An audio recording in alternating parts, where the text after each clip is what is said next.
I don't know what it is about, like waking up at 2 in the morning, but sometimes it doesn't often make your head turn. Oh, God. Anyway, I got a bit of light flashing on me at the moment, so I've got my rife machine going, and I can actually physically feel things happening inside the body related to what I'm putting out from the frequency. So that's interesting because it's like a thing which genuinely does deliver, you know, treatment. So I use it a lot. Nearly, pretty much nearly every night. I've only like missed out on it about 3 nights in the past year.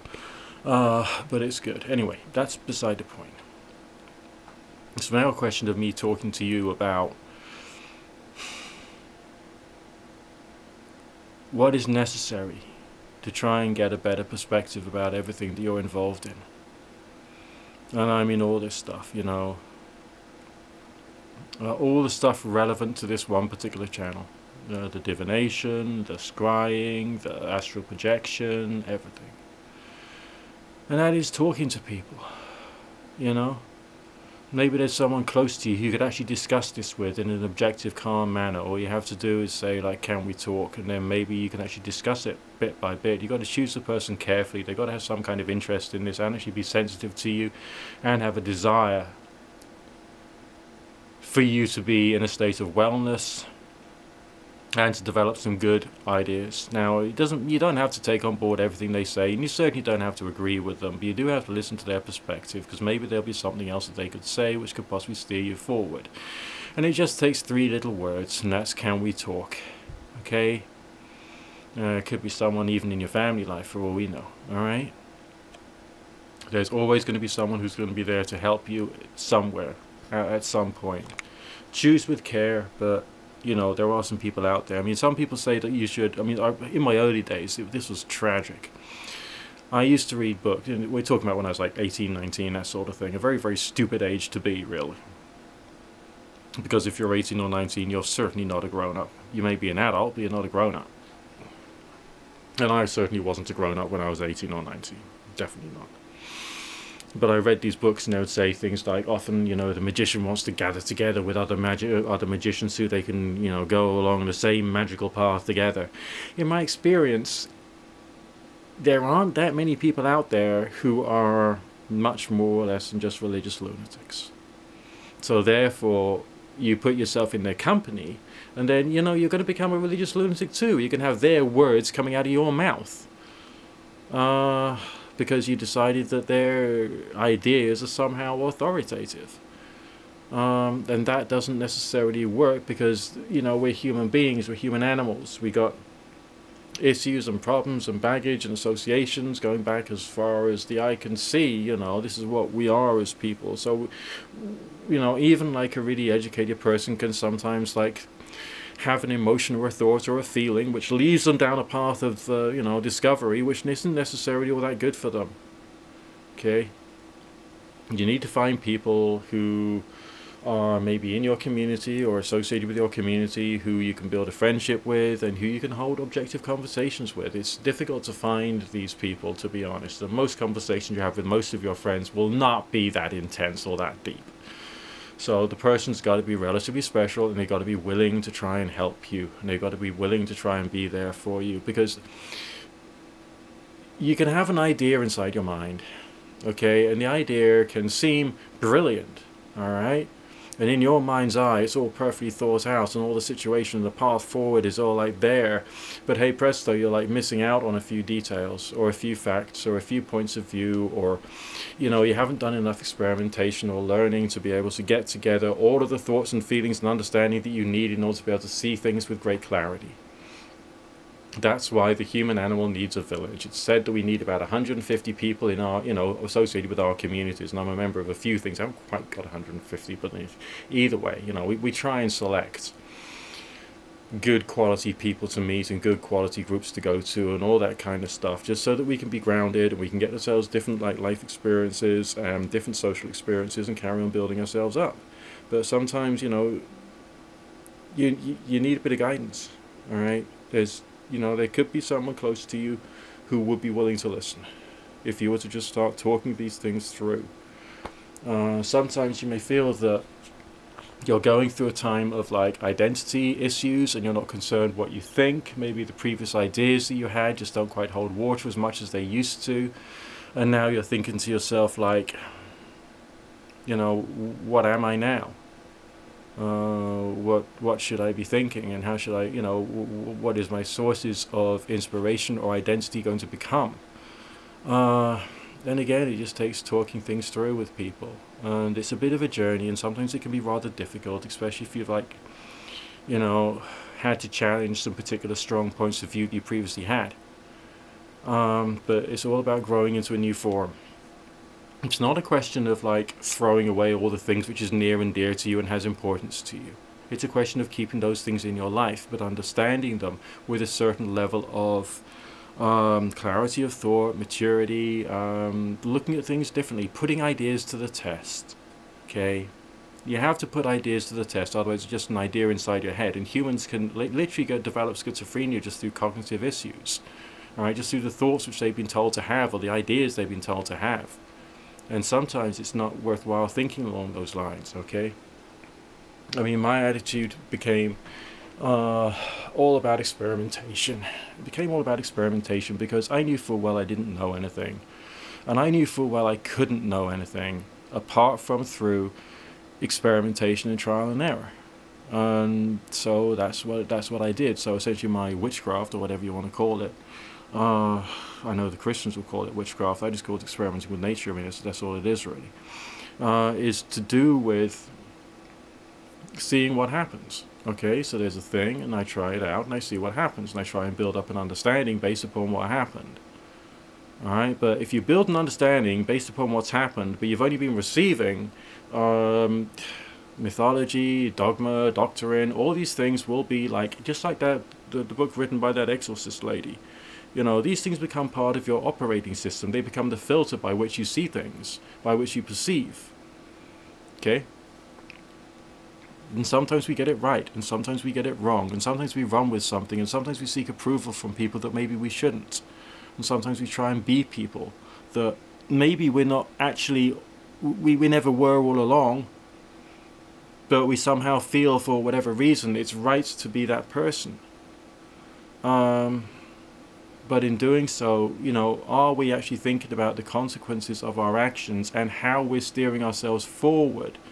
I mean, if you started out being pretty atheistic, and then you became a bit interested in weird stuff and weird magic and all that kind of stuff, then you reach this point of time in your life now whereby some things seem really, really clear and true, really, really clear and true. But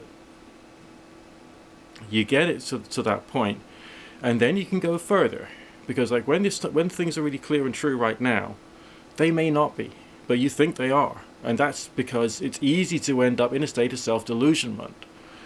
Especially when dealing with everything which is even remotely occult. It's very easy. It's very easy through what you're reading and through what you're listening to develop opinions about the world. But even unless you put them to the test thoroughly, and I mean pretty thoroughly, you won't know for sure whether it's right, or indeed it's worthwhile holding that point of view. Okay? So then it's a question of okay, so I've learned this from that, I learned that from that. I'm now in a position of thinking WTF now.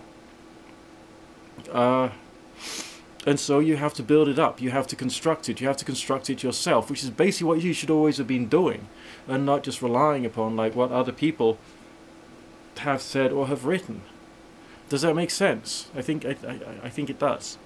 Alright, I mean, there's quite a few people who've been watching me for many, many years, and that's very comforting, very reassuring. But some of you people who are more new to the kind of stuff that I do, you're kind of like the people that I need to be able to help, and also you're the kind of people that I need to inspire to continue treating this as being an experimental subject. Alright, using the phrase "it works" is violence against desperate people. And you must understand that, and you cannot ever say that again. Alright, it's not right, it's not accurate, every force has its limitation, okay, and you have to understand the force. Remember, Aleister Crowley suggested in one of his quotes, I think it was a passage in the beginning of Theory and Practice, that the magician is a diligent researcher into nature. So you've got to work out how diligent your research really is, and the thoughts and feelings and understanding and conclusions you've drawn from it. Okay? How diligent is it?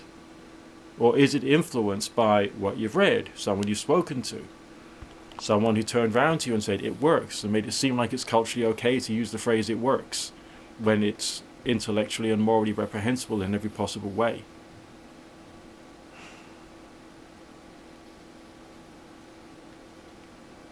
Alright, so I need you to be thinking people. I need you to be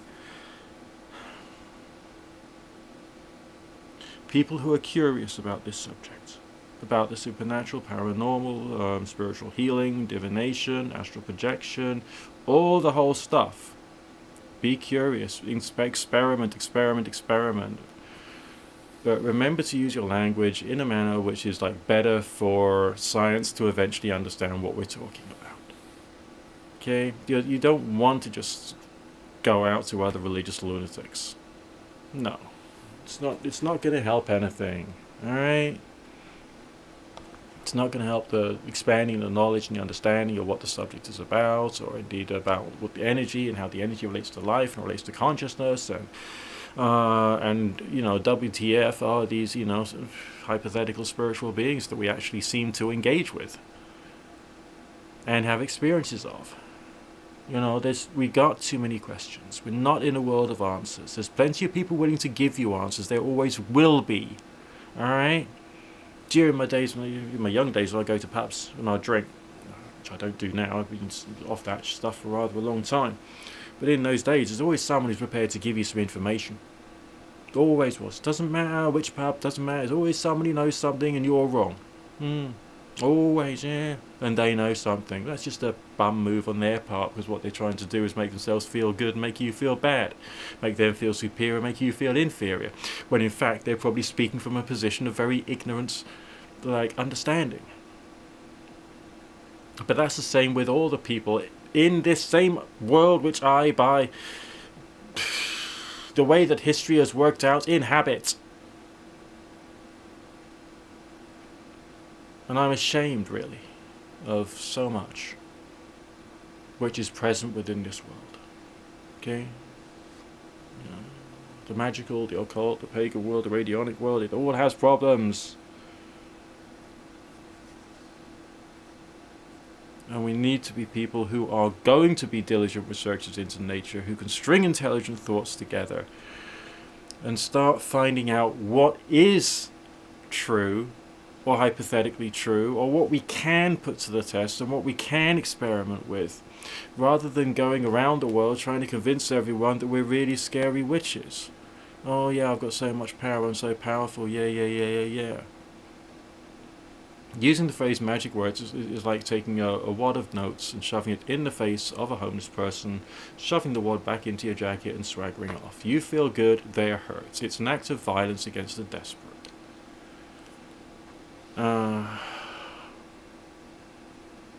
And it mustn't carry on. It just mustn't. Alright? There's phenomena out there, there's experiences out there. We have to take a bottom-up approach. We search for the experiences which inform us. And from that level, we can then move forward in our growth. Okay? But you don't have to lose sight of reality. You don't have to build your identity based upon the hatred of another religion or another culture. You don't have to live in bitterness and anger and resentfulness all the time and using that as the one thing that keeps you present in your identity. It's not important. But what is important is your personal growth. And you can't have personal growth if you're doing things in your life out of choice which will retard you.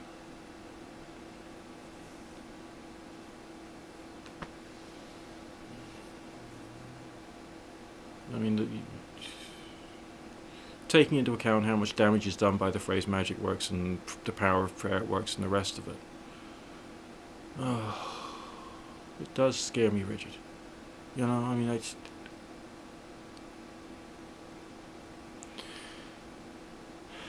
And especially the fact it's still there in occult and pagan culture. It's just stupid. It's ridiculous. And it's factually inaccurate. Anyway. I'm sure I could go into rant mode on you if I wanted to, but I don't feel like that right now. But please, find someone you can talk to who will be willing to discuss this stuff with you and say, can we talk? Please. Okay? And then maybe you might even learn something which could actually put you onto a better path with the same subjects. Maybe you could actually learn how to do things from a different point of view. Maybe you could learn how to do it better. You don't know until you ask. Alright, now you look after yourselves, peace, love and harmony, don't go insane. And just try your hardest to carry on growing. Because you have to. I know it's scary, alright?